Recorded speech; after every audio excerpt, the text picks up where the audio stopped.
Hello, everyone, and welcome back to the Chitheads podcast. I'm Jacob Kyle, and today I'm here with friend and colleague, I'd like to say, Shree Nahata. Shree, am I pronouncing your last name correctly?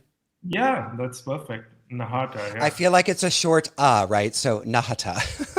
exactly. Uh, Shree was a doctoral student while I was in the MPhil program at the University of Oxford, a program that I did for 2 years that ended last August. And Shree was always a very uh, uh, full of life figure who had a lot of thoughts about the readings that we would do in the what was it called, the graduate indology seminar. You were always one of the Right. most vocal, Shree, and you were never afraid of a debate, which was always That's kind of me. nice and yeah, nice and fresh in an environment where there wasn't so much debate in some of those seminars. But Shree was also a tutor for me in Sanskrit. He tutored my cohort through our kind of elementary Sanskrit program while I was at Oxford. And Shree is a wonderful and very accomplished Sanskritist, certainly more accomplished than me, and has just recently completed his DPhil program and did his research on Jain philosophy and Buddhist philosophy. Am I correct? That's perfect. Yeah, that's right. What was the kind of summary of your project, just to give people a little taste? My project was basically working on a Buddhist philosopher and a Jain philosopher and the debate between them. So we know that Buddhist philosophy is a very long tradition spanning more than a millennia and a half, and the same is true of Jain philosophy. And I feel like a lot of people have worked on Buddhist and Jain philosophy in general, but I wanted to focus in. So I focused in on a Buddhist philosopher called Dharma. So he's a very famous Buddhist philosopher who was associated, at least in biographies, with Nalanda, the famed university of ancient India in modern day Bengal, Bihar, the eastern region of India. So he lived in approximately the early 7th century. And the Jain philosopher I worked on was someone called Akalanka, who lived a century later in South India, in Karnataka.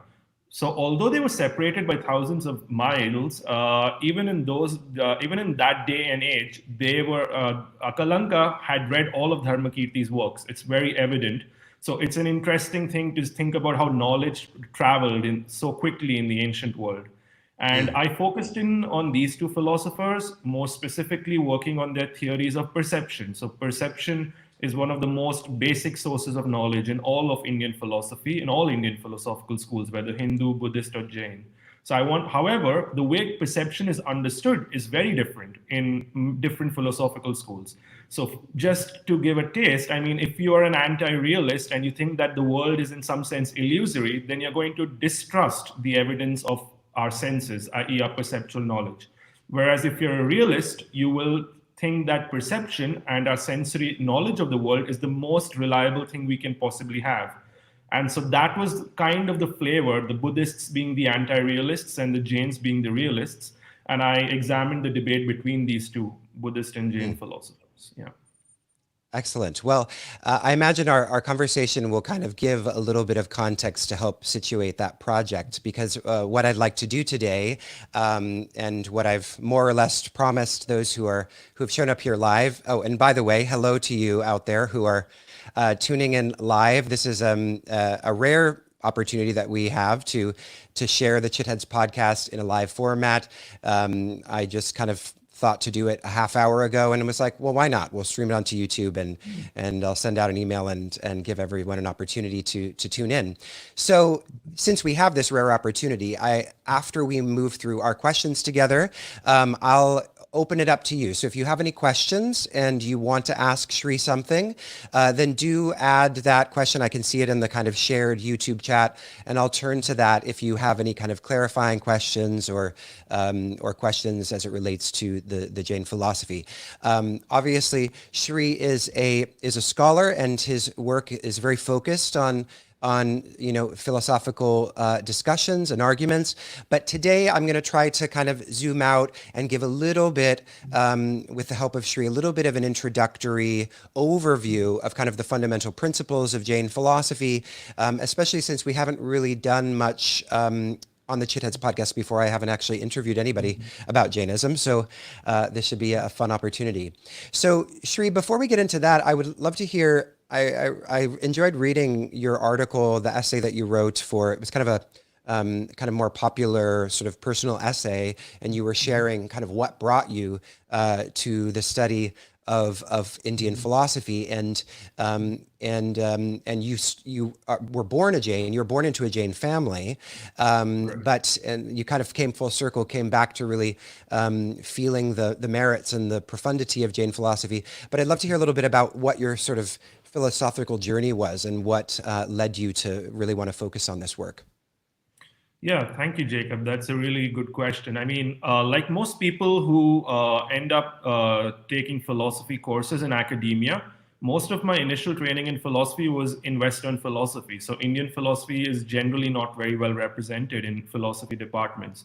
But my undergraduate degree was at the University of Hong Kong. And because it was Hong Kong, which is a very peculiar mixture of East Asian and Western culture, they had courses in Buddhist philosophy. So I ended up going to one of those courses, and we ended up reading Nagarjuna in translation. And that was a revelatory experience for me. It was the first encounter with Indian philosophy as something which is really sophisticated, full of logical arguments, rather than the popular perception that it's just a matter of religious belief, and full of interesting and novel approaches to philosophical questions. So that's really what got me interested in studying Indian philosophy, learning Sanskrit, and then studying Indian philosophical texts. That accidental or chance decision, I'd say, to take that Buddhist philosophy course.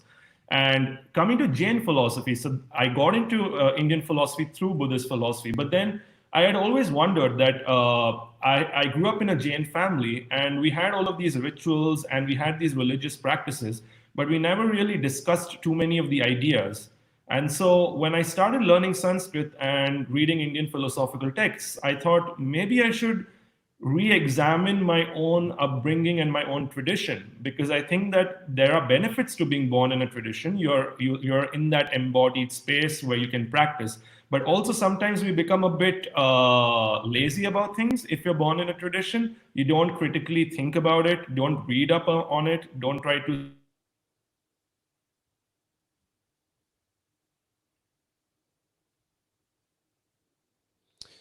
Oh, Shree, you've frozen for me. We'll give Shree just a second. Hopefully it's not my connection, but bear with us as we wait for Shree's connection to come back.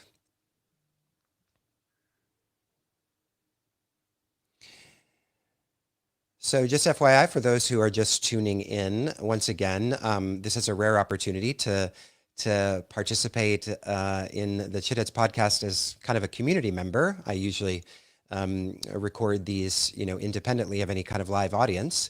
So feel free to ask questions, and after I get through my primary questions for Shree, I will go ahead and turn to the questions that are in the chat. Looks like Shree is almost back with us. Hello, Shree. You there? Yeah, I'm back. Sorry about that. The internet just dropped for a moment, but I'm back. Don't worry. Okay, no worries. That happens. So you were just speaking of the fact that when we are, embedded in a sort of our own home tradition, we don't often question it. That was kind of where you were at when you dropped off. Mm-hmm. Yeah, so that's exactly it's when we are born in a tradition, when we when we are raised in a tradition, I think we often take things for granted. We are embedded in a set of practices, but we often don't ask why are we doing these practices. And often the practices encode a deeper set of philosophical and religious ideas, which are rarely discussed. It becomes a kind of boring orthopraxy where you just do a certain set of rituals and that's that. And so I think for me, the really interesting thing was, okay, I'm born in a Jain family. We have these wonderful values of non-violence, ahimsa, and we have these beautiful religious practices. But why are we why do we worship the Tirthankara, for example, the enlightened beings in Jainism? What is it that they actually discovered about the nature of reality that makes them enlightened in the first place?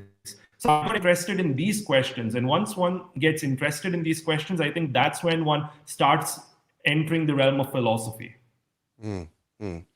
So, okay, so let's get right into it then. So, you mentioned, and this is kind of where I was going to start. Many people, when they hear of Jainism, or if they know anything about Jainism, it's essentially nonviolence. Like this is kind of I think that if you could boil it down to one thing that people tend to know about Jainism, it's that there's a kind of almost quite radical nonviolence by comparison to the nonviolence that you find in other traditions. So, and I would love to talk about kind of the role of that sort of deity type of worship in Jainism, since from what I understand, Jainism is a atheistic tradition. Is that correct?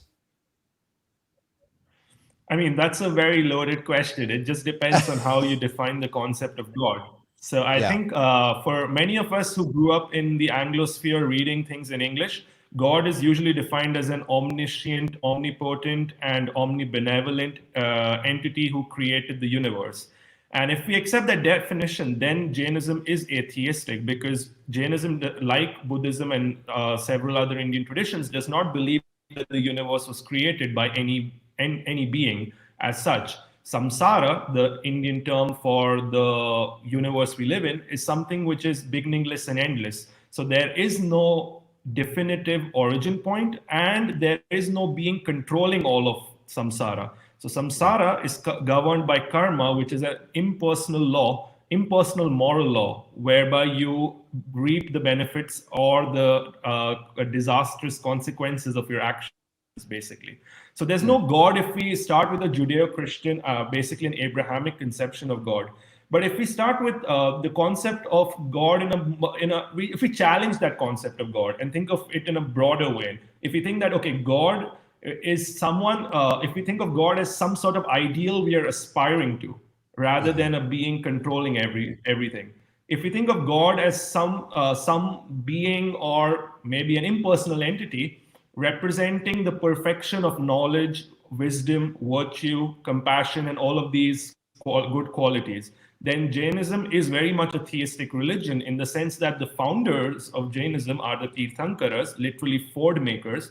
So the image is one of, we are stuck on one side of this river that is samsara, and the ford is the place where we can cross over to safety to the other side.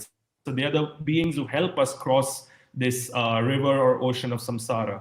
And they are omniscient, so they are understood explicitly as omniscient beings who have understood the entirety of reality, but they don't control our fate.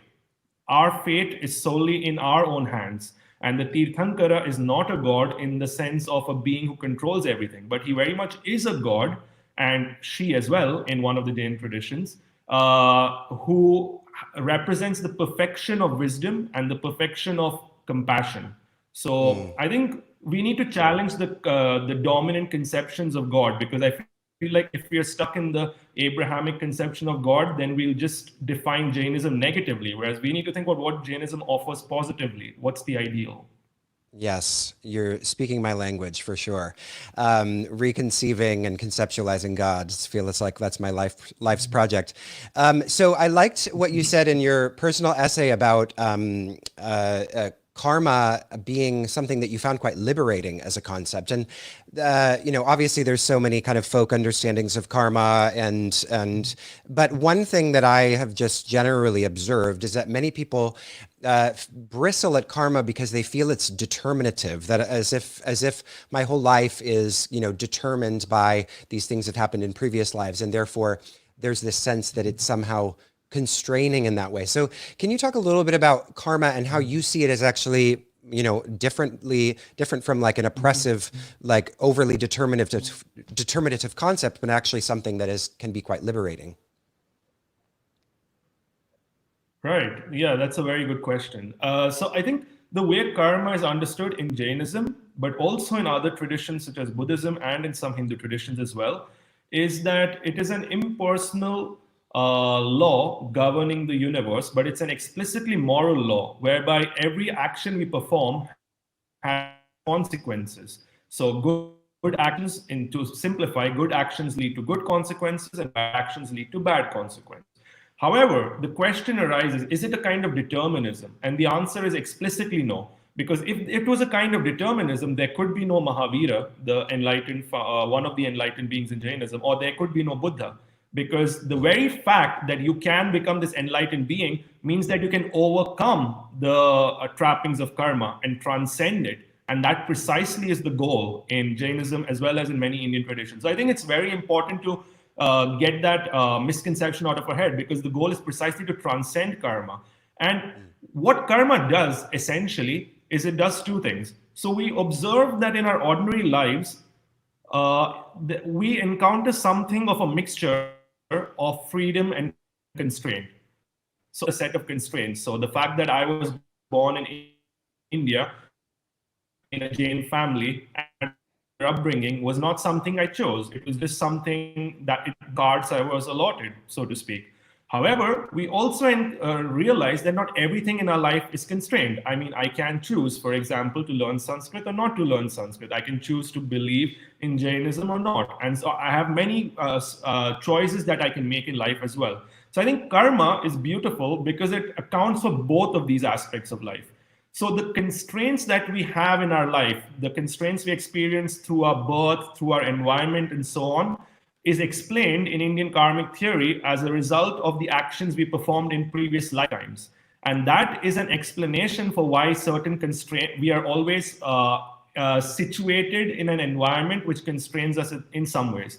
So that's the backward looking dimension of karma. That's the constraining dimension of karma. But karma is also forward looking. So karma is also about me acting in the present to create a new future for myself. Whether we understand that future as the future in this life or future lives, that's not the important point. The point is that what I do now, the choices I make now, will determine my future.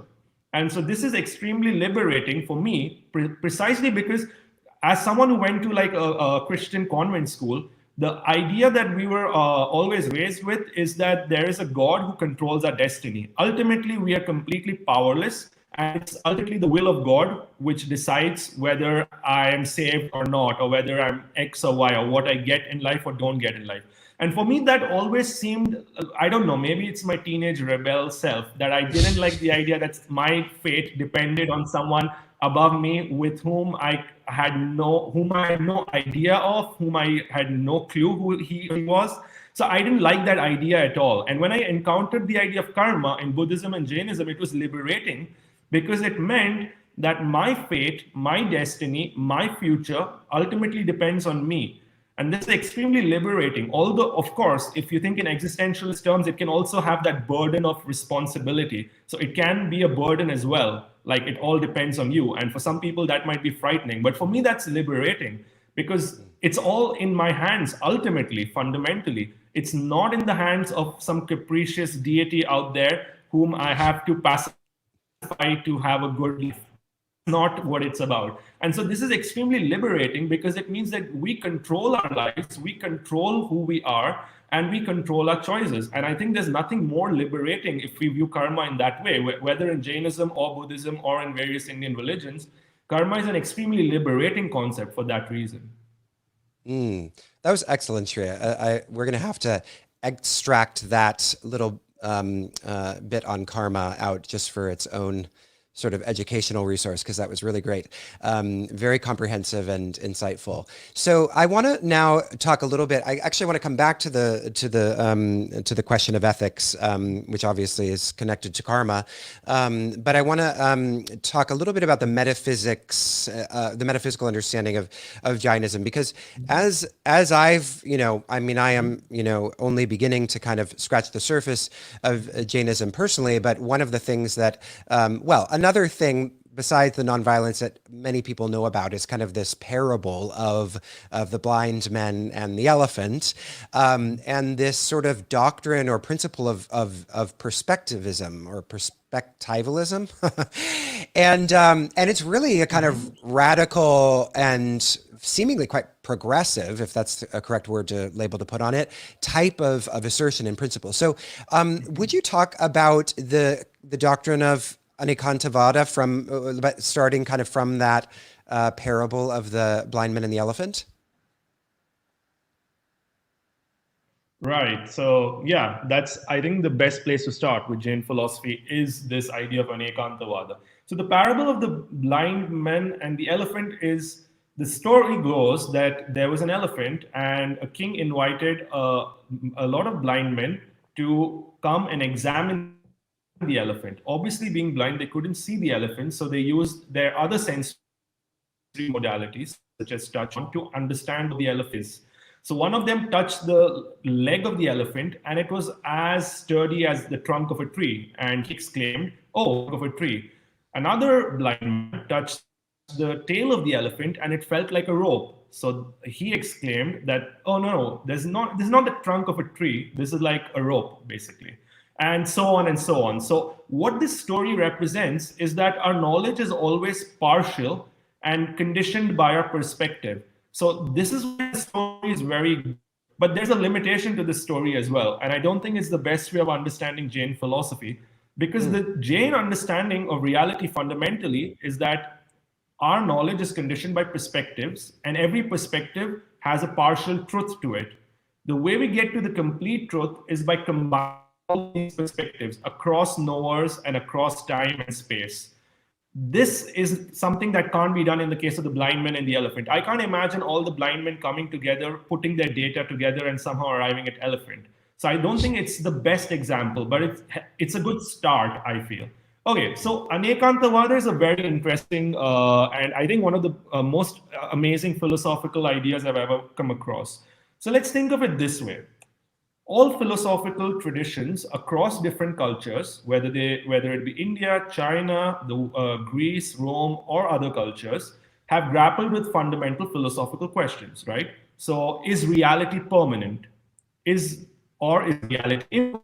So, the Upanishads, for example, in the Indian case, say that what is ultimately real is Brahman, this impersonal force underlying the whole universe, and that is permanent. On the other hand, if we read the Buddhist suttas, where the Buddha is teaching his disciples, the Buddha explicitly says that one of the fundamental characteristics of reality is that everything is impermanent, anicca, right? So, and this is paralleled in other philosophical traditions. So we have Parmenides and Heraclitus in the Greek tradition, which represents a kind of similar contrasting pair. So what the Jains did is that they noticed that these philosophical debates were already ongoing in India at that time. This is the 5th or the 6th century before Christ, right? And what they did is that instead of choosing one side and saying that this side is right, oh, reality ultimately is permanent, I just have a better argument why, or reality is impermanent, I have a new argument why. What they said is actually both of these perspectives are kind of partially true. And what they said is that what we need to do is to put these two perspectives together to arrive at the complete truth. So that is the fundamental idea of Anekantavada. So talking about permanence and impermanence, for example, the Jains said, obviously there is a kind of permanence and constancy to our lives. It's not like we wake up every morning and everything is suddenly changed, like, right? No, I mean, our mental lives do display some sort of continuity. Our physical bodies also display some sort of continuity. So the idea that everything is changed and everything is impermanent is a bit absurd in our own experience. On the other hand, the idea that everything is permanent and constant is also absurd, because we do notice that we change such infinitely tiny and small ways, perhaps every moment, every day, but over time these changes obviously become visible. So the Jains are very famous for starting with a very common sense realist perspective. They talk about what our experience in our ordinary lives is. So in our ordinary lives, we experience that there is change, small, sometimes big, sometimes, but there's also permanence or constancy. And so they say that reality is both permanent in some respects and impermanent in some respects. And the same can be said on any perennial philosophical question. So are universals real or particulars? Well, both. There are similarities we encounter in reality, so there have to be universals. But everything also has its own flavor and nature, so there are particulars as well. And so that is the Jaina principle of Anekantavada. What the Jainas really understood is that these debates have a fundamental erroneous presupposition that it has to be either or.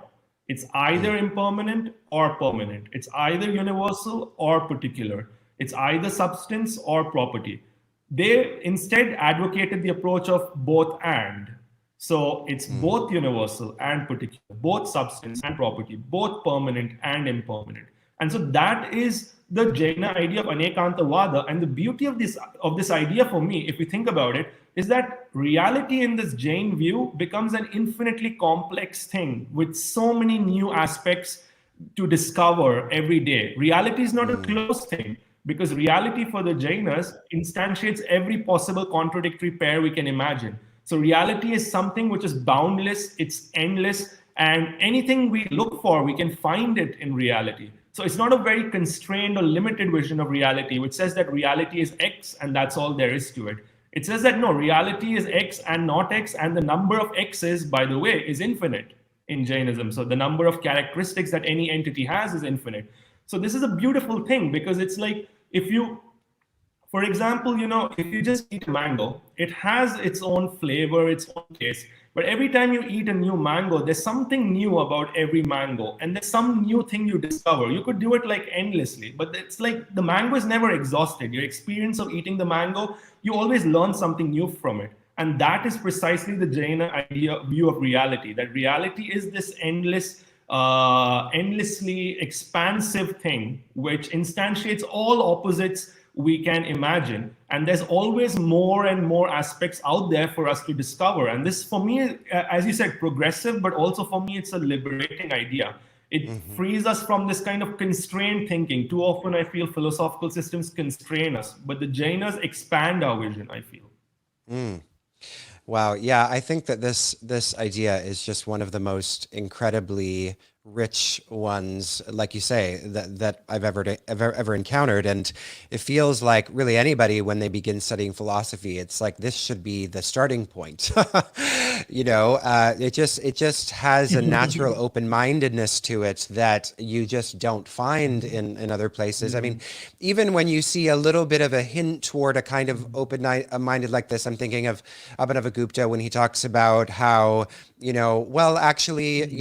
Buddhists and the Jains, these all are differing views that based on one's perspective of consciousness is a valid and true perception. But then of course it's like, but still the Shaivas are the highest, and the non-dual perspective is ultimately, the best.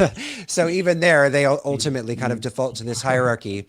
But I'm curious about, because one thing that seems to be similar to this view, or at least it kind of reminds me of, is sort of the postmodernist approach, or rather idea of kind of cultural contingency, right? That there are all these kind of culturally contingent language games, and and now you're seeing more and more people arguing that these are incommensurable, and we can never kind of get into we can't kind of across that epistemological threshold and inhabit someone else's experience. And so I'm wondering how you see this kind of principle of perspectivalism or perspectivism as different from a kind of form of cultural relativism. Yeah, that's a very good question, and one I must admit I haven't thought enough about. But I think first, important to acknowledge that this was not a question that was necessarily dealt with in the classical sources, because the classical sources are often in Sanskrit and Prakrit, and it's within a cultural framework. It's not done interculturally. But okay, let's start with the Jaina philosophical worldview and see what Jaina philosophical worldview might have to say about these things. So, one of the things that's very important is that the Jainas are not relativists who believe that there is no truth out there. So if we define relativism as that, the Jainas instead are subscribing to believe in something which sounds similar but is very different. What the Jainas believe is that each of us apprehends a part of the truth, not the complete truth. Because we as embodied knowers, our perspectives are contingent and therefore limited. And so what we know is not false, but it's a part of the truth. And the second step to this is that if we can put all of these different perspectives together, the perspectives of different competent knowers together, we can arrive at a more complete picture of the entire thing, reality as it is. So what the Jainas start with is that every perspective or every competent knower captures the truth partially, but putting this together and synthesizing them together is what helps us to get at the complete truth, if you will. So thinking about postmodernism and cultural relativism. So if you define relativism as the view that there is no objective truth, then I think there's a gap. But if we define relativism as the idea that what we know is contingent on our perspectives, and if we expand the idea of perspectives with our modern sensibilities, that our perspectives are not just conditioned by our environment and birth and so on, but also by our language, the cultural knowledge systems we are embedded in, and so on. And I think, yes, the Jainas would very much board with the idea, I think, that our knowledge is embedded knowledge systems. That doesn't mean that what we know is wrong. It just means that what we know is true relative to those parameters, relative to those our language, our embedded knowledge systems. And the thing that the Jainas really added to the conversation is that if we can put all of this together, we can arrive at a more complete picture of the truth. So if I'm raised in England, let's say, and I've grown up in this Abrahamic or at least even an English empiricist worldview, what I know is not wrong. It's contingent on the framework I start with. But the way to arrive at the more complete truth, and the Jainas definitely believe that there is a complete truth, is to talk to people from other frameworks. So to talk to someone who's raised in India and starts with a completely different set of assumptions, or someone who grew up in China and has a completely different language, a completely different cultural framework. So putting these together from the Jaina perspective is what will lead us to the complete truth.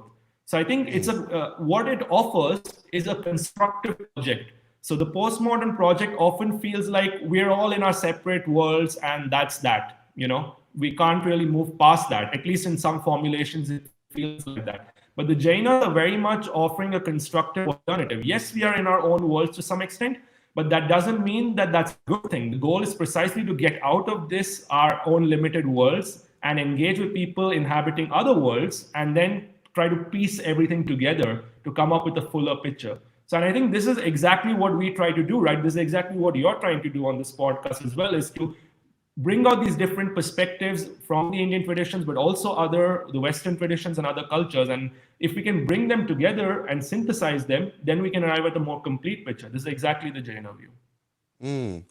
This sort of reminds me, I was talking to someone the other day about the perennial philosophy and the way in which it sort of fell from grace, right, at a certain historical moment, because, right, the perennial philosophy being this idea that sort of all religious traditions, all spiritual paths, all contemplative worldviews ultimately are saying the same thing. And then the critique ended up being that when someone is, positing this, ultimately that they end up, that sort of singular perennial philosophy that everything is an expression of ends up looking like one particular tradition. But this seems to suggest kind of a different way of imagining the perennial philosophy where it's not that you're saying, okay, this kind of boiled down, distillation of a particular tradition is, the simplified, version of all of them, and therefore we can just, shun all the kind of culturally contingent components of all these various religious traditions, but rather all of these religious traditions or philosophical perspectives can hold their breadth and expansiveness, and by adding to it and bringing them in conversation, there's something that we sort of a truth that kind of emerges. It's like an emergent property of the sort of increasing integration and communication of many worldviews. Is that a way of thinking about it? Yeah, that's a very interesting way of thinking about it. I mean, I think the big difference, I don't think it's perennial philosophy, the vision that the Jains have. And I think the reason is that the perennialists often say that all religious and philosophical traditions are ultimately teaching the same thing. If you like go Yeah. deep down into it, it's like the same truth is everywhere. But the Jains Yeah. are precisely not saying that. The Jains are saying that each and every religious and philosophical tradition has its own unique perspective. So it's not that there's the same thing that which we can discover if we just read deeply enough and interpret things the right way. It's precisely that all of these traditions are different. So that's the Jain starting point. And the second thing is that the perennialists, because they start with this idea that all traditions are ultimately teaching the same thing, the vision they come up with is a very monolithic and uniform vision of reality, which all of these traditions instantiate. But the Jain vision of reality is precisely not monolithic. It's a vision of reality as infinitely complex and diverse. And so now we can see why all traditions can be teaching different things, but they can all be true because reality itself is a lot of different things. It's not this monolithic, uniform, singular thing, whatever that thing might be. So reality itself has many different aspects. So one of the terms is like ananta dharma. So there are endless dharmas, dharma here being characteristic. So every entity has infinitely many characteristics. So we have no problem with the idea that there are multiple philosophical and religious traditions because each of them is picking out a set of characteristics of that reality. And we need not flatten those characteristics out like the perennialists do to say that they're all ultimately just expressions of some fundamental thing below it. No, all of these characteristics are equally real. And so the Jain vision is, I think, more interesting for me than the perennialist vision because it allows us to engage with different traditions without saying, that what tradition is saying is ultimately the same as what my tradition is saying. Because then it can turn into some sort of, I'm reading another tradition through my own lens. And I'm like reinterpreting that tradition in terms that suit my own prior beliefs, which I think can be a bit unfair. So the Jain approach allows each tradition to be unique and be interpreted on its own terms, which I think is a much healthier vision. Yeah. Yes, definitely.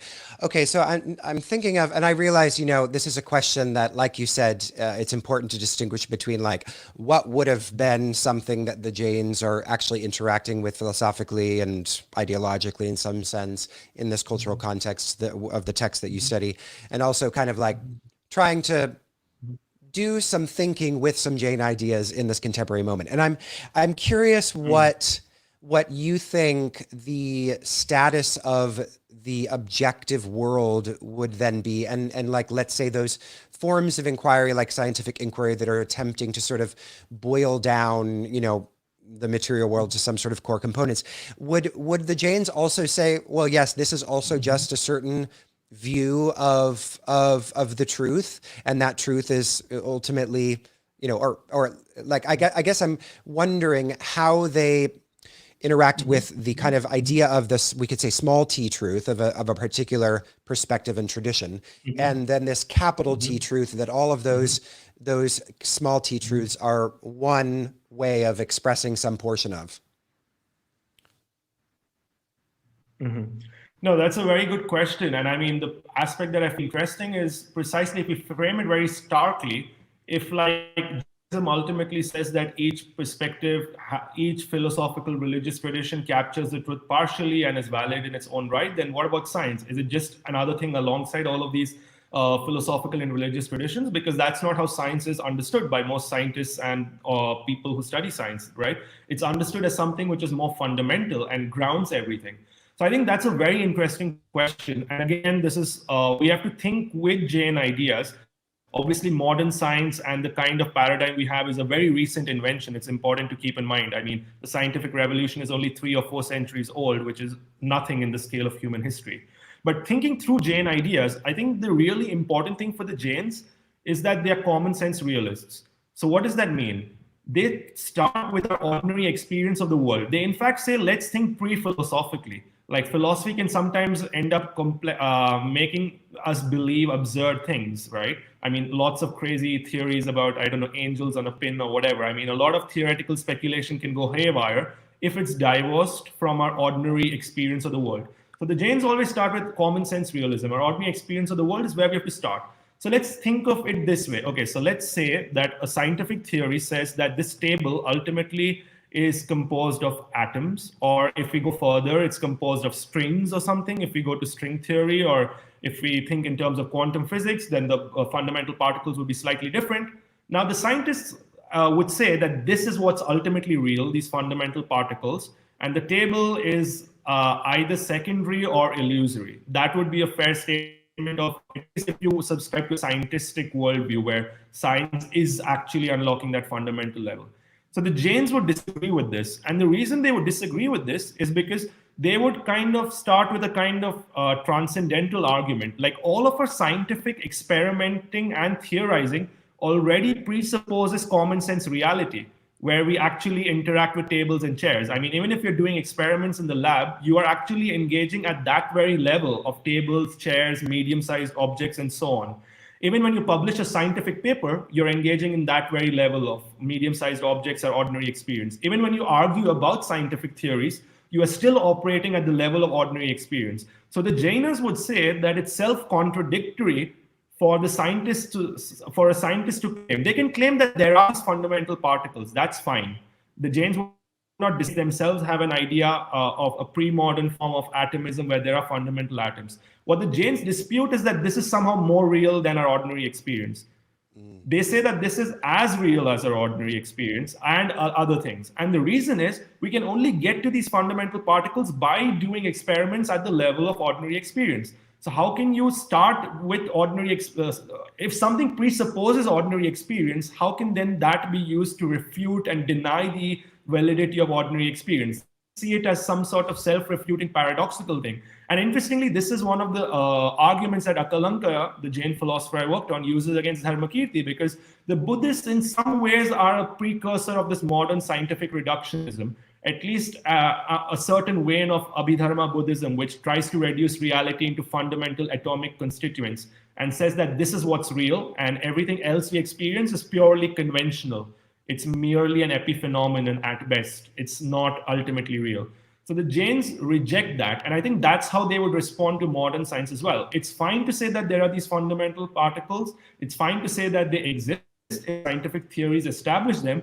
But if a scientist uses that to claim that our ordinary experience is therefore completely secondary or illusory, that is philosophically flawed, because all of their theories postulating these fundamental particles themselves presuppose ordinary experience. You can never get out of this ordinary experience. So I think it's a very sophisticated response, which doesn't say that science is whatever. It respects the validity of science, but it also prevents us from falling into a kind of scientism, which says that science is the only ultimately real theory of our everything, you know. And I think that excess of science, which we can label scientism, is what the Jain philosophical worldview rejects. That is so interesting, Shree. I want you to write an article about the Jain response to scientism. That is so interesting. I mean, it makes me think of you know, something that I kind of encountered a long time ago, when I can't remember who it was, but some sort of neuroscientist who said that, you know, once we, you know, have a more thorough vocabulary for these neurons that are firing, we will actually begin to stop referring to our emotions and like, I feel sad, or but rather, you know, neuron 573 is firing with 689. Like, it's just so ridiculous. I mean, I know I'm probably bastardizing what this person said, but that idea, right? And that's such an interesting way of tackling the issue, right? It's like, use it. I mean, because ultimately that vocabulary and that way of speaking about it is grounded on everyday experience. It sort of reminds me of a little bit of the argument of, right, the Pratibhishna, where it's like, you know, Buddhists, you say that, you know, there is no self and there's only change, but in the very articulation of that, in the moment when you even speak, you are already presupposing consciousness. You're already presupposing this faculty that the Shaivas say is ultimately the origin. So that's so fascinating. So what else kind of helps us flesh out this picture of Jainism? Like, are there any other kind of key principles or concepts that we are missing to kind of really help us understand what the Jains are really focused on and interested in philosophically? Yeah, I mean, I think Anekantavada is the key, and that gives us a general overview of the most important Jain theory and contribution to philosophy, I think. But there are a few other things. I mean, one interesting thing is SÄDHANA. So Syad is a Sanskrit particle, which in this context means in some ways. So what the Jains say is that for any entity, X, let's say, you can say that X is F, where F is any property you're predicating to that entity, Syad in some ways. And you can also say X is not F, Syad in some ways. So what the Jains do is take this ontological theory that I've already sketched out, Anekantavada, and try to come up with a kind of convenient formalization of it in language. And the basic idea is Syadvada is a set of 7 predications. For our purposes, let's just focus on the first 2, since I think they capture the essence. You can say that X, an entity X is F, Syad in some ways, and an entity X is not F, Syad in some other ways. So this is, I think, the key word here is Syad. So everyone, the Jain says, is already asserting X is F. So let's say X is reality and F means permanent in this context. Let's take that as an example. So other philosophical schools are already saying reality is permanent or reality is impermanent. That would be not F. What the Jain says that you have to always conditionalize those assertions with Syad in some ways. So that supplies a set of parameters which helps us appreciate that our assertions are true given a certain set of parameters. There's no sense of truth independent of context and parameters. I think that is another fundamental Jain idea. Often we make claims, but we don't realize that our claims obviously have to be true in a context. Let me give you a simple example. Let's say I say there's a chair in this room. Now, it's true if it's talking about my room and the chair I'm sitting on, but there could be another room in which there's no chair. So even this proposition, there is a chair in the room, is true dependent on context. It depends on what the context of the assertion is, in which room we are making the statement. So the Jain says that this is something which is common sense. Everyone understands it. If I say there's a chair in the room, nobody has any idea that this is an abstract proposition about reality. Everyone contextualizes it. But somehow when we start doing philosophy, the Jains say, we forget that things are contextual. And we start talking in the abstract, that all of reality, independent of any context, is this way or that way. And Jains are like, let's go back to basics. Let's think pre-philosophically. Like, it's absurd to even assert a statement like there's a chair in the room independent of context. Like, whether that's true or false depends on context. And the Jains say that all of our statements are like that. So we should keep this in mind when we are philosophizing.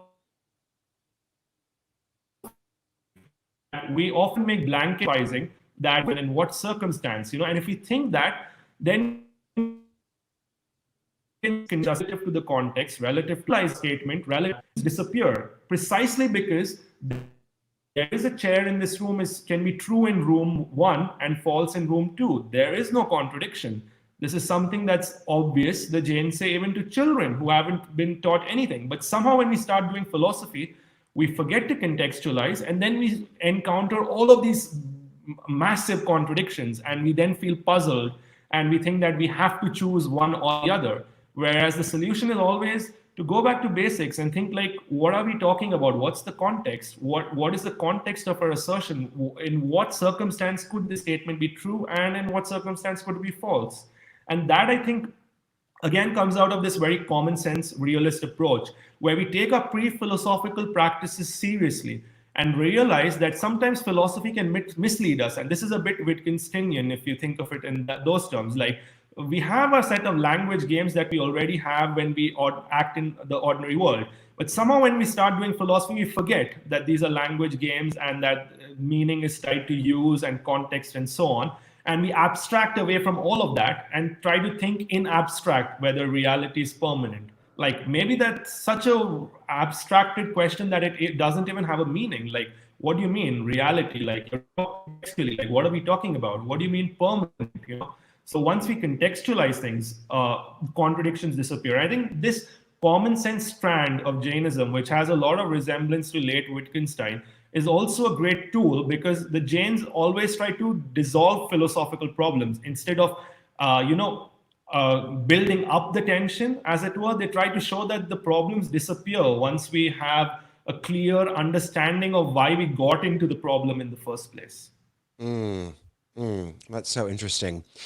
Yeah, I mean, I feel like that is just a sweet and appropriate and timely medicine for so much that's going on in the world. If we could, realize that the ability of just kind of dissolving problems when looking at under the proper light. I mean, perhaps we would be not in so much conflict around so many different things. So I want to talk about a couple more things before we close out our interview, which would be, well, first of all, just because I know there are a lot of yoga practitioners probably listening or watching. And by the way, for those of you who are watching, I'm recording this on what's called Riverside, and it uploads locally. So if there's been a little bit cutting and out, and maybe me and also Shree, the audio of this will be totally fine if you listen to it on the podcast. So if there's stuff that you've missed here and there, you listen to it again. So just so you're aware that because it uploads locally, that means when it creates the file afterwards, it will be complete without any gaps. So anyway, I wanted to talk about the perception that is unique to the yogis or the yogins. So, obviously, it's to follow what you were saying about philosophy leading us astray, right? There is in the Indian tradition the system of pramanas, the means of knowledge, and depending on the tradition, different pramanas are kind of considered valid. If we think about even the Western philosophical tradition and its means of knowledge, certainly one that is not permissible, or even we don't even have a concept for, is this idea of perception that is specific to the yogic experience. So I would love for you to talk a little bit about that, Shree, and unpack it a little, how you see it kind of variable depending on maybe different philosophical traditions, maybe name a couple if you like, and then how we can think about this means of knowledge, which seems like extra discursive, non-discursive, outside language in some sense. How does that become a philosophical mode of a means of knowledge? Yeah, that's a great question. And I think it's one of the most interesting things when we think about Indian philosophy in general is this idea of yogic perception. So as you said, I'll use a couple of examples, and the examples will be the Buddhist and Jain traditions, which is what I've worked on.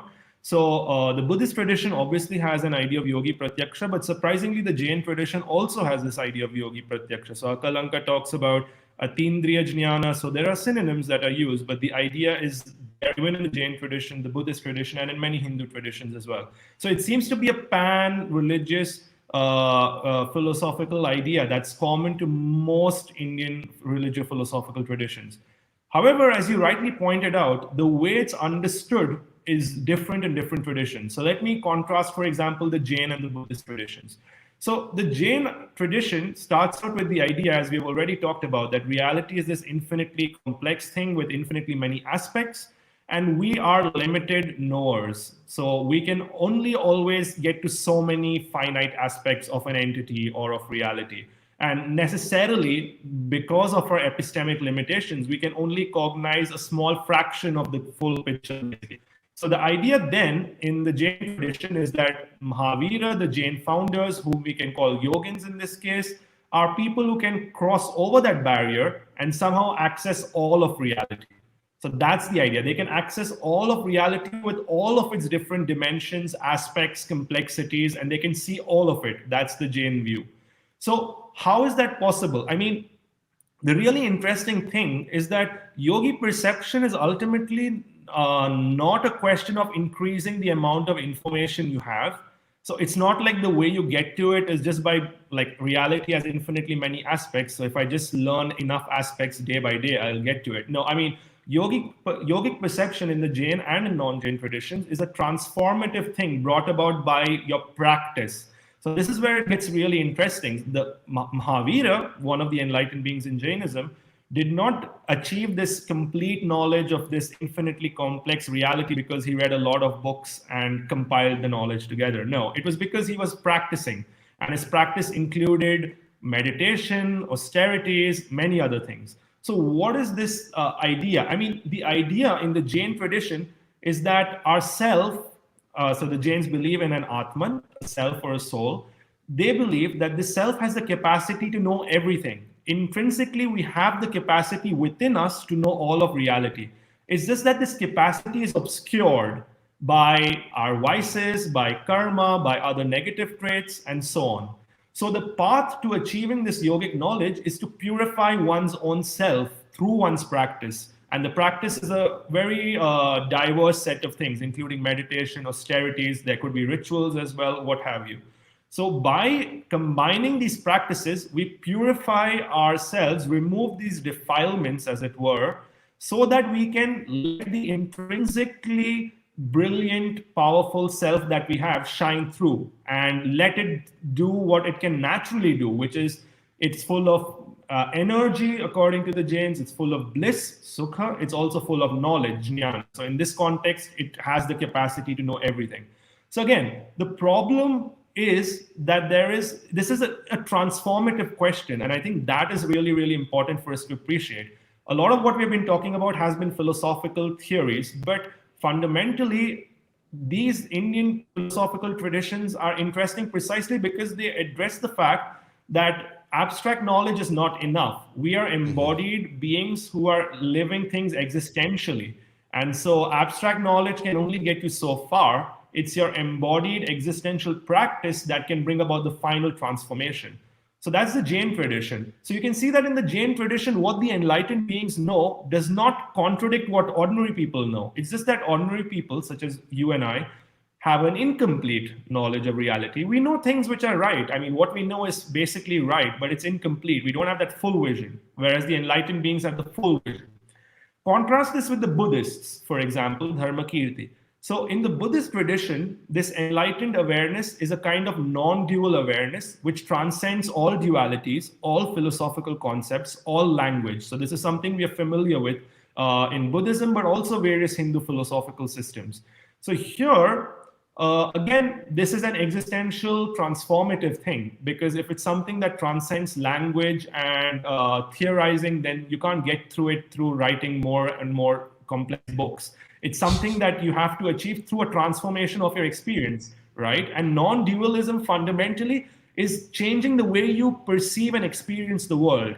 The problem, the Buddhists say, is that we're always so neurotic. We're always overthinking things. We're always coming up with theories. Like even before this podcast started, I probably already had like 10 assumptions about how it might or might not go, right? And like I already thought so many things about what you may or may not be thinking. So we are always stuck in these neurotic thought patterns where we're constantly conceptualizing, dividing reality and so on. And non-dual awareness is the state, as Nagarjuna says, when you get rid of all prapancha, when you're completely free from this hypostatization and you're just in that moment. And it's a state of non-duality, which is really important for the Buddhists because it means that I no longer distinguish between self and other. This is for the Buddhists the main problem, the idea that I am I and you are something separate from me.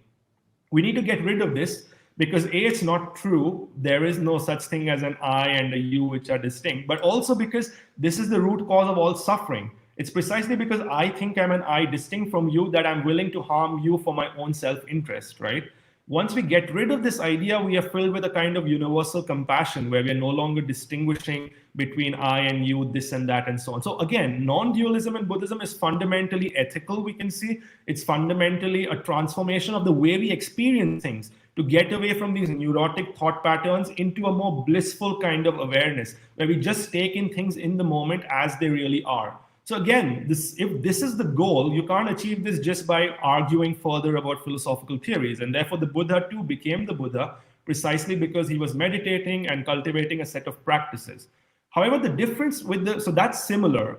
But the difference with the Jain tradition is that the Buddha's awareness somehow completely contradicts our awareness. It's very different from our awareness. In the Jain tradition, as I said, our knowledge is basically fine, it's just incomplete, and enlightened being has a more complete picture. But in the Buddhist case, our knowledge is fundamentally dualistic. So it's fundamentally, in some sense, erroneous because we're stuck in these neurotic thought patterns which distinguish and divide and classify. And the enlightened awareness is something which transcends that and is in some sense very different from that. So there's a slight difference in the way yogic perception relates to ordinary knowledge. There are two things you could say. You could say that yogic perception complements and completes our ordinary knowledge, or yogic perception sublates and transcends our ordinary knowledge. So this is the difference we see in the Buddhist and Jain traditions. But also, as a kind of warning, I would say that, I mean, you can go with this and then say that all philosophy is basically useless. I can just sit down and figure everything out through my practice. And this is something that is warned against. So for example, Dharmakirti very, very clearly says in his definition of yogic perception that it's, for Dharmakirti, yogic perception is the experience you have of reality after you have perfected your meditation. That's really important for him. But meditation on real entities, you know, and he explicitly uses the word bhuta, which means real, and artha, which means object. So this is very important because I think there's a danger when we think of yogic perception purely as something unconstrained by any sort of philosophical inquiry. You can then meditate on literally anything, including something that's totally absurd and has no relation to reality. I can meditate, for example, on elephants on a fingertip. I mean, that's an example that's given in a different philosophical context. So I can really meditate on elephants sitting on the tip of a finger and do this for days and days and days until this experience becomes really vivid. And then I think that reality is basically that, right? So, I mean, this is the warning. So I think the Buddhist tradition and the Jain tradition say that why you need philosophy, why you need inquiry, why you need study is to guide your meditation. Because it's really easy in meditation to sometimes go down a rabbit hole of an illusory thing, and then just because the experience is so vivid, to end up believing that this is real. So you need that rational inquiry to guide your meditation. And therefore, ultimately, in the Buddhist case, as well as the Jaina case, yes, yogic perception is something which transcends our ordinary experience. Maybe it's something beyond language. It's something which is experiential. But that doesn't mean we give up our philosophical inquiry or rational inquiry. We need it to guide our meditation, to know what we have to focus on in our meditation, to know what we are looking for, and then possibly find something more than what we thought we could find. But it's this symbiotic relationship, I think, that's very important to keep in mind. That was excellent. So, well, I have two questions regarding that. One is, because this is very interesting, and I really like the way you put it about that the philosophy is actually guiding the meditation, and this is kind of relates to something that I'm often speaking about, this kind of synergy of knowledge and experience, right? That without knowledge, we can become, we will interpret sort of the fruits of our meditation practice in terms of whatever like vocabulary or set of experiences we have. So the knowledge of philosophy actually like gives us a broader container and a sort of matrix of understanding by means of which we can actually perhaps interpret or make sense of that experience in a more nuanced way. But I wonder if there's anything else, like I'm asking this for purely selfish reasons because I'm beginning to work on a kind of a video essay on yoga philosophy and the question of yoga philosophy and what we even mean by that, because many people mean so many different things. But I guess at the bare minimum, yeah, in addition to this kind of guiding of experience, is there anything that you think kind of defines philosophies of yogic practice, whether it be in Jain tradition or the Buddhist tradition? Is it purely yogi pratyaksha, or is there anything else that you would say is kind of a defining feature of yoga philosophy? Yeah, that's a very good question. I mean, I think the way you spoke about synergy before we get to the question is, I think, really important. I think philosophy and experience synergize with each other. That's a beautiful way of putting it. I think yoga philosophy is this really interesting thing where, I mean, if it was purely about experience, then why do these texts even teach us that there is a philosophical worldview, right? We have to think about it that way. Even the Yoga Sutras, for example, clearly has a philosophical worldview. So do the Buddhist texts, so do the Jain texts. And I think, yes, it's about guiding our meditation. It's also, as you said, about interpreting, teaching us how to interpret our experiences, because otherwise we have no way of understanding our own experiences. But I think it's also deeper. I think like ultimately, at some deep level, it's the case that true wisdom and experience kind of intersect. It's not that, so I'm not about knowledge, but knowledge more like wisdom and experience ultimately lead to the same thing. And so there isn't this polarity or dichotomy between the two. I mean, so Dharmakirti, for example, talks about yogi pratyaksha, but he also talks about chinta mayi prajna. So prajna is wisdom which is born from contemplation, and he thinks that this wisdom born from contemplation is like the immediate precursor of that yogic experience, which is so interesting, right? Because I mean, in a lot of popular formulations, we are told that you have to transcend everything, and only then you can have that yogic experience. But for Dharmakirti, that yogic experience comes as the final fruit after you have already cultivated to a very, very high degree the wisdom born of contemplation. So you think wisely and cultivate a wise understanding of reality. And I think this is really important as well. I mean, if we think about religious movements generally, I think that there is a danger for us to, if we don't have these philosophical resources, there's a danger to end up in a sort of cultist situation where you can just have people putting forward their own subjective experiences, which are not backed by deep reflection, forward as what's real. And then you can have a situation where people just blindly follow that. I think the philosophy is a kind of useful check, that the experience we're aiming for is something that transcends philosophy in the final analysis, but it's something you achieve through philosophy, which means that you don't have to completely suspend your critical intellect, which I think is so important in the modern world, right? I mean, because it's all too easy to be told that, like, forget everything you believe, forget logic, reason, and just trust what I'm saying. And that can become a kind of power-based situation, which can give rise to a lot of dangerous things, I feel, in actual yogic communities today. And I think the classical Indian model is a much healthier model, precisely because it says that, you have to cultivate that reasoning and logic and question at every step of the way, so that you can finally get to a kind of wisdom where you can understand things clearly and then you transcend it.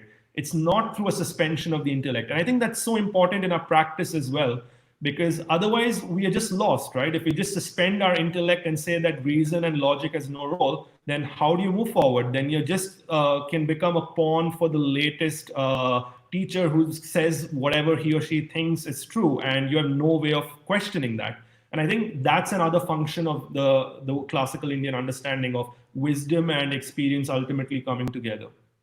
Yeah, I appreciate you saying that because I mean, you're right. There is this kind of way in which you, by surrendering your critical faculties, you're also, making yourself, susceptible to manipulation in various ways. I think there's also just, especially in the modern Pasho yoga world, there's this really annoying to me adage, 99%, no, 1% theory and 99% practice, which I just feel is kind of really inaccurate in a lot of ways for all the reasons that you're saying. So I'm curious actually for your personal experience. I saw a post that you did the other day of how meaningful meditation has been for you. And I didn't know you meditated. So I'm curious, have you had a taste of yogi pratyaksha and has it influenced?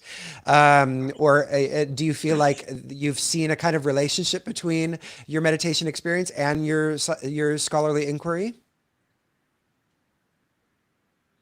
Yeah, that's a very good question. And that's something I don't usually talk about because exactly of the academic environment we are in, where we are taught to be like completely objective and dissociate from our subjectivities. But I mean, the meditative experience is basically when I was in Oxford. There's a wonderful place called the Oxford Buddha Vihara, which has Buddhist monks from the Theravada as well as the Mahayana tradition, and they have free meditation sessions every week, open to all, regardless of your background.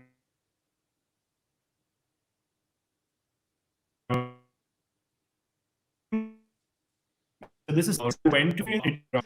And so something I experienced the basic samatha meditation in Buddhism.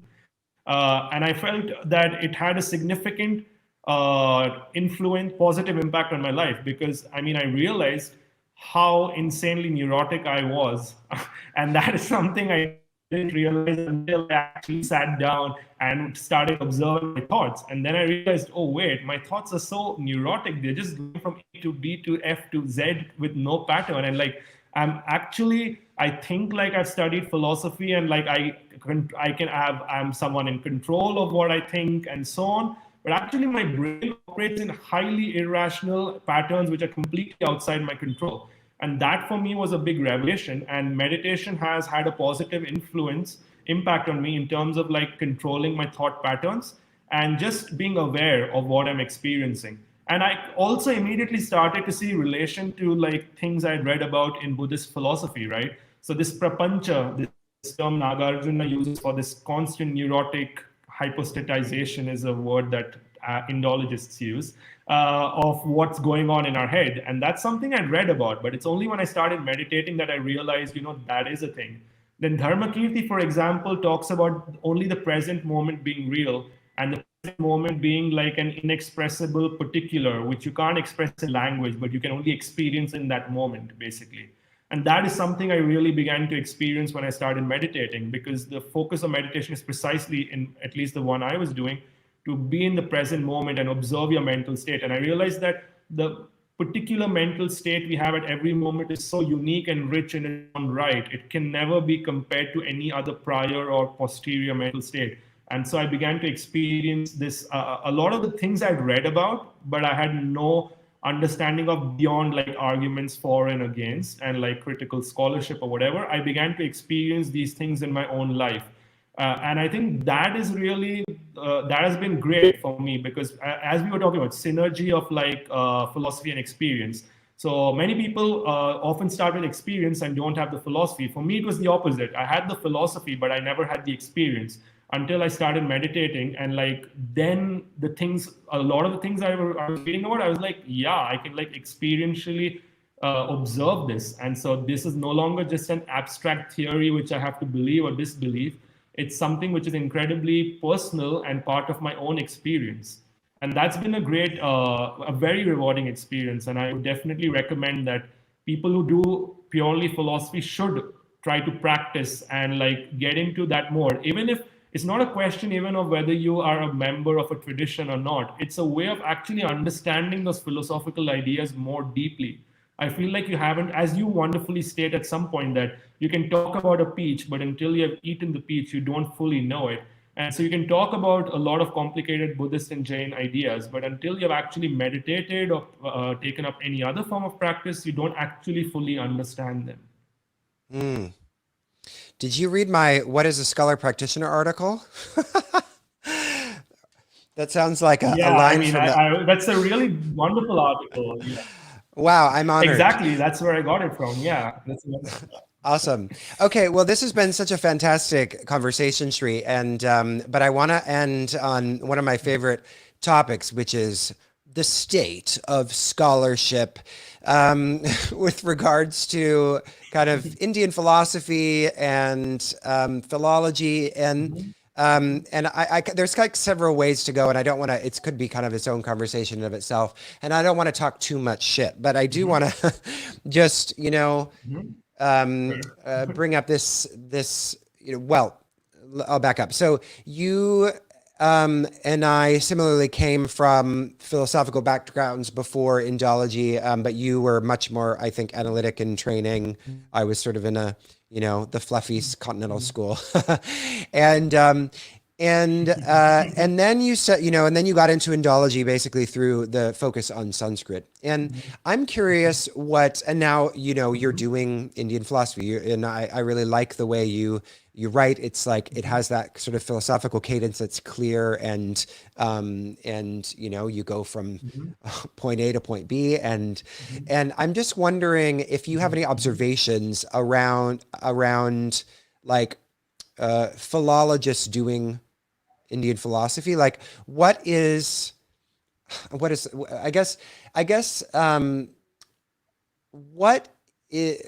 what kind of deserves to be explored or focused on in terms of philosophy, or how should we be attending to these texts that I don't know, doesn't reduce them to the range of considerations that are kind of prioritized by philologists? Like, I guess you see any tension there with having the philologists do all the philosophy with these Indian texts. Maybe that's a better, a clearer, more to the point question.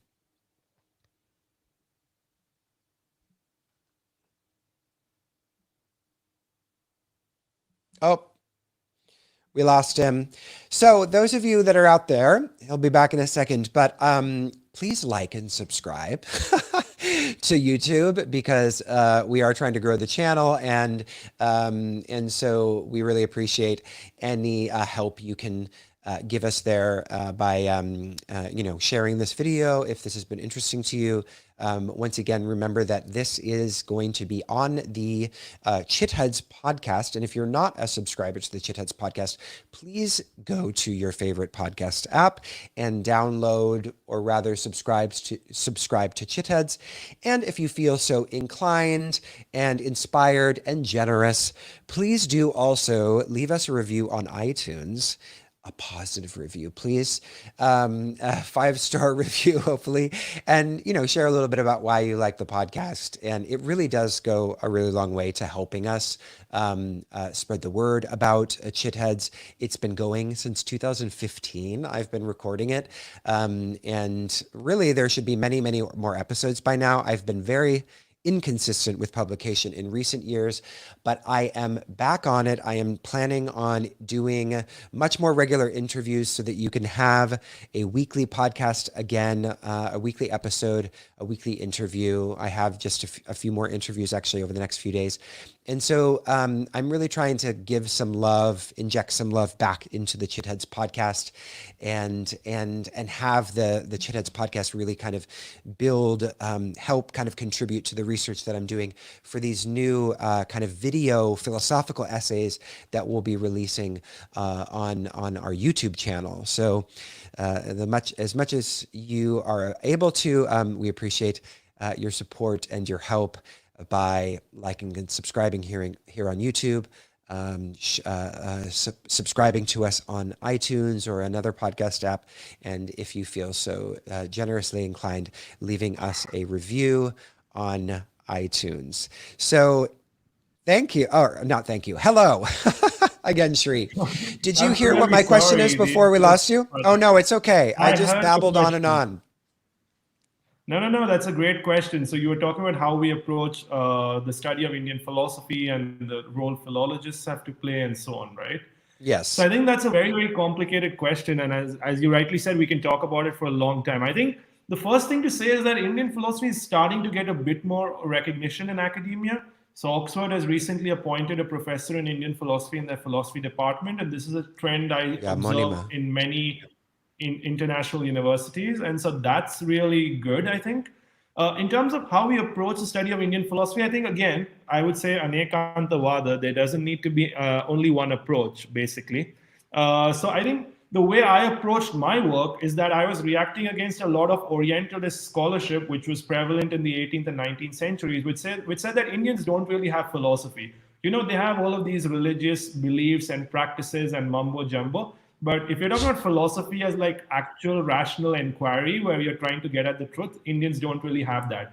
And so some of my work has been trying to show that no. If we read like Buddhist and Jain philosophical texts, and I'm sure Hindu texts too, they present really, really sophisticated arguments, and these are arguments that can be tested as any other argument from any other tradition. Like they can stand the logical scrutiny and critical examination. And in fact, what I've uncovered during my study is that, for example, Buddhist texts have arguments for idealism, which is a view that some Buddhists subscribe to, which are not found in the entire history of Western philosophy for 2,000 years, like before or after. So not only do they have really good arguments, they in fact have really interesting, unique arguments, which have no parallel in the Western tradition. So this is exactly why we need like comparative philosophy, because I feel like every philosophical tradition, every culture captures different aspects of reality, right? This is the Jain idea. And so I think that is one way of approaching this Indian philosophy, where we try to show that, this is philosophy by those rigid analytic philosophy standards that have been set in our culture, at least in the Anglosphere. But the other thing to do is, of course, to question those very standards, right? Because I think like one of the reasons I got away from analytic philosophy is because I found it to be incredibly constraining and stifling. Because the kind of questions that were allowed to be asked were incredibly limited. Even if you think within the history of Western philosophy, Plato talks about justice, about beauty, about love, and so many different things. And by the time you come to analytic philosophy in the 21st century, like the scope has shrunk to like these set of questions. And so I think one of the things we need to do through Indian philosophy is challenge the very notion or the hegemonic concepts of what constitutes philosophy, at least in the analytic Anglosphere, because I think that's incredibly limiting. It excludes all forms of literature. It excludes all forms of all discussions which can't be like formalized into a syllogism, which is absurd. The idea that only things which can be stated in syllogisms are ultimately like true or can get to the truth, that's like an incredibly narrow view of what truth can be, because truth can be so many different things. There's artistic truth, there's knowledge of knowing how to do things, and there's knowledge of propositions, knowledge that, right? So I think like we need to use Indian philosophical texts to challenge these narrow concepts of philosophy. And I think what you are also doing is then going further. It's not just about showing that Indian philosophy counts as philosophy by those standards, which is one thing, or challenging those dominant concepts of philosophy by showing that philosophy can also be done in other ways. But then the third thing is to then bring in the practitioner, where we go beyond just the text, because a lot of Indology, unfortunately, is a kind of fetishization of this ancient culture. It's a kind of fossilization and a museumization, Yes. which is a very, very, actually a very modern attitude, even in the West. It's only something that's a few centuries old. That's not even how, I don't know, Platonists or Christians in the medieval or earlier times in the West would have thought about their own traditions. I think there's an incredibly dangerous modern attitude and approach to traditions where we fossilize them and study them as curiosities. This is not how things have been in almost any culture, including the West, until a few centuries ago. And I think it's important to challenge that. Because again, knowledge is not just knowledge that or knowledge of text, it's also knowledge how, right? And this is something even analytic philosophers occasionally acknowledge, right? So then knowledge how is something you only acquire by actually practicing. And we have to break down this idea that we can only be objective if we are completely dissociated from the tradition. Like that is a huge fallacy, because there's no dissociated from a tradition. You're just part of another tradition. You're part of this tradition of objective scholarship, which has its own presuppositions and its own limitations, just like being part of any Indian tradition has its own presuppositions and its own limitations. So I think there is no point from nowhere. There is no viewpoint from nowhere. That's really important for us to understand. And once we understand that, then we can see that we want viewpoint from many viewpoints from somewhere, right? So one viewpoint from somewhere is showing that Indian philosophy is like really good analytic philosophy. One viewpoint from somewhere is to challenge the paradigm of analytic philosophy, showing that Indian philosophy is different. Another viewpoint from somewhere is to show that you can actually be a practitioner, and that influences positively in various ways how we can understand and appreciate these texts. So I think it's a combination of all of these approaches that we need in the study of Indian philosophy. That was so excellent. Such a great way to end. And I'm so delighted that we're on the same page with regards to all of this. I wanted to end up asking a question about, how kind of Western philosophy needs to sort of, reimagine or approach its self-image afresh. And I think you did a really excellent job answering that question, even without me asking it. And I completely agree 100%. And I'm excited to know that, that there are folks who are very well trained like yourself, who are also as committed to kind of that provocative, but yet very necessary approach to, the study of philosophy and the way in which we integrate Indian philosophy into the larger kind of philosophical conversation or conversations.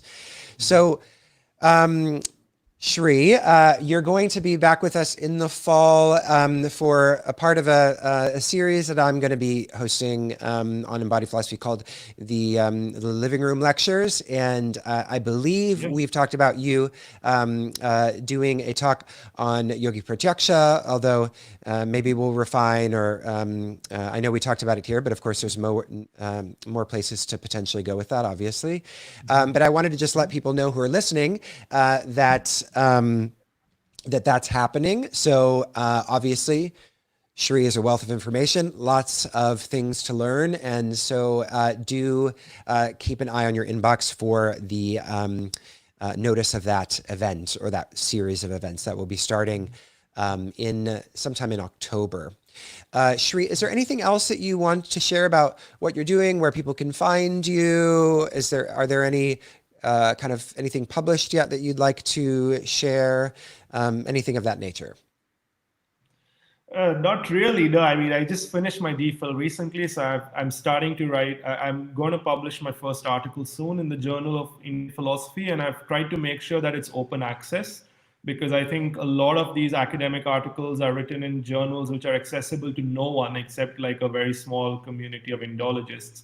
So I've tried to make sure that this is open access, and I think it's about Jain philosophy. And once it comes out, it's about exactly this anekantavada and these ideas. So I hope if people are interested in Jain philosophy, they can read up on that. In general, I think it's not so much about me. I think it's about this idea of people who are curious and want to know more. So I would just say to the listeners that keep reading more and more about Indian philosophy and about Indian religious practices and philosophical traditions. And that is I feel like that's a journey which continues to enrich one's life, and there's no end to it, and it's a source of joy. And so that's all I have to say. Excellent. Well, actually, on that note, Shree, do you have recommendations for 2 or 3 books that provide a kind of, accessible or perhaps comprehensive introduction to Jain philosophy or Indian philosophy more generally? Anything that just kind of comes to mind as something you'd like to share with the listeners, where they can kind of learn more? Yeah, I mean, there's quite a bit of introductory textbooks on Indian philosophy. So, like classical Indian philosophy, a reader is quite good. I think Jonardhan Ganeri has quite a few introductory books on Indian philosophy, which are quite good. But I think another way of approaching Indian philosophy is to just take one of these really great texts and read a good translation. So, I mean, one of the things that I did was like I took a translation of the principal Upanishads, and I read them, and they were so inspiring in the original, because I feel like anything you read in secondary scholarship is already like filtering a lot of it out and rationalizing and structuring it. The fun is to like encounter the texts on their own. So maybe like if you're the ones to start with would be like the Upanishads. They are always inspirational. You could read some Mahayana sutras like the Diamond Sutra or the Heart Sutra. They are incredibly inspirational as well. If you prefer narrative and you prefer to think about things through narrative, then India has 2 really amazing epics, the Ramayana and the Mahabharata, which talk about all of these same philosophical ideas but embody them in characters with distinct personalities. So those are really good starting points. I think there are introductory readers, classical Indian philosophy reader, if you're into that kind of thing, or pick up a good translation of a classic Indian philosophical text and just read it and struggle with it on your own. And a lot of things you'll find are like really profound. And then there'll be things which are like, what does this possibly mean? So that's the whole fun of it. That's great. That's a great recommendation. Yeah, I'm creating kind of a list of a reading list for the listeners, for kind of chitheads in general. And each time I interview, I used to ask actually people every time if they'd recommend a couple books, but I sort of forgot. And so we're going to kind of pick that up again. And so I'll add an Upanishads translation, and perhaps not many listeners will be able to listen or to read it kind of in the original text, but maybe there'll be a few of you. And that's definitely a great suggestion. I mean, if you can. And I mean, if you can't, this is a great inspiration, or rather justification for learning Sanskrit, because you get to do exciting things like reading it in its, original text. And yeah, or even if we don't know Sanskrit, I think read translations. The key to make sure is that the translator is a scholar who knows the language. That's really important. So the translator should be someone who knows the language and has ideally spent a few years trying to work on those texts. Provided that criterion is met, I think you can pick up any of these translations. I don't think importantly, I don't think this knowledge should be restricted by language, because Sanskrit is a very difficult language, and obviously not everybody can invest the time to learn it. It takes a while to learn. But I think you should definitely read these texts in a translation, even if you don't know the language, because even in translation, I think you lose something, but a lot of it is retained, and the power of the texts come through. Yeah. Mm, mm. Very good. Yes. So this has been so excellent, Shree. It really has been an exciting conversation for me. It's been lively and fun and interesting, and I know people are going to really love listening to it. Those of you who are still in the room with us, thank you so much for tuning in and watching this live version of Chit Heads. I didn't see any questions until just now, and unfortunately, we're a little late on time. So I will pass the question on, or rather, send me an email and I can forward it along. Chitheads@embodiedphilosophy.com is the email that will get to me. That's chitheads, CHITHEADS. A C at the beginning, at embodiedphilosophy.com, and I'll be sure to forward along your questions to Shree. Again, I've been speaking to Shree Nahata, friend and former fellow student at the University of Oxford. Thank you, Shree, so much for your time today. It's been such a pleasure. Thank you so much for having me here. It's been a really fun conversation, really stimulating. And I think what you're doing is amazing, because it's really forcing people to think out of the box. And yeah, this has been an absolute pleasure. Thanks, Shree. Okay, great. I just ended the Great. stream.